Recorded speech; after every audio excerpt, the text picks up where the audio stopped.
भारत और कतार के बीच संबंध ऐतिहासिक भी है और संभावनाओं से भरे हुए हैं। मित्रता का, एक भाईचारे का संदेश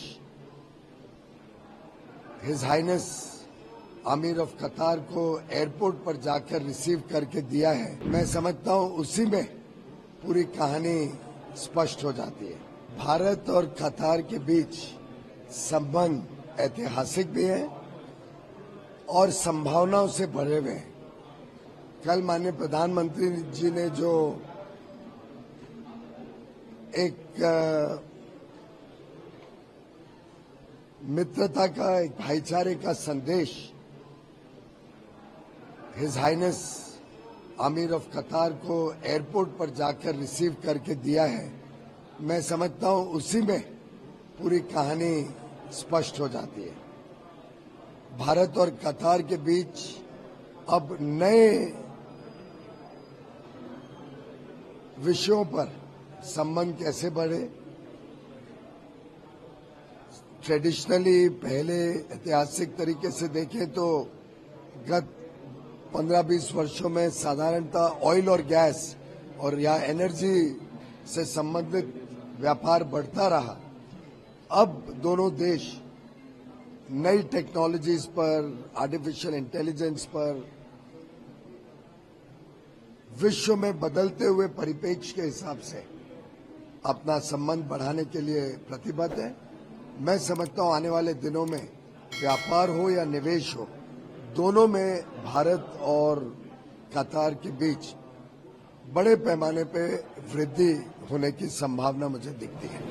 सर, प्राइम मिनिस्टर अभी यूएस दौरे से लौटे हैं और इस साल के अंत तक बोला गया है कि ट्रेड डील इंडिया और यूएस में होगी। उसके बारे में सर थोड़ा इस साल के अंत नहीं, उसके पहले फॉल यानी अगस्त सितंबर तक भारत और यूनाइटेड स्टेट्स ऑफ अमेरिका दो मित्र देश हैं।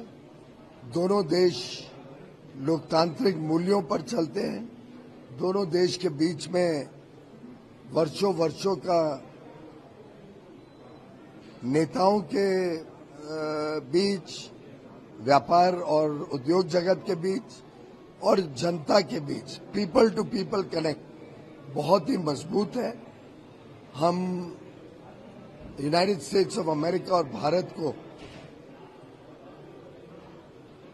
ट्रस्टेड पार्टनर्स के रूप में, विश्वस्त सहयोगी की तरह व्यापार बढ़ाने के हिसाब से अगले 6-8 महीनों में एक अच्छा मजबूत करार, ट्रेड एग्रीमेंट करके, ट्रेड डील करके दोनों देशों के व्यापार को $500 बिलियन तक बढ़ाने के लिए प्रतिबद्ध है।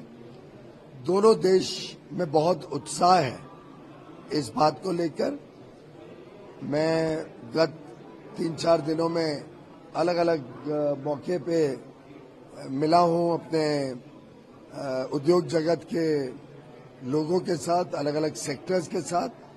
दोनों को बहुत उत्साह है क्योंकि अमेरिका और भारत बड़े नेचुरल पार्टनर्स हैं। अमेरिका और भारत के बीच में संबंध विश्वास पर टिके हुए हैं। यूनाइटेड स्टेट्स ऑफ अमेरिका और भारत दोनों का अपनी ताकत है जो मिलकर, जैसा माननीय प्रधानमंत्री जी ने कहा, 1+1 = 2 नहीं, 1+1 = 11 बनता है।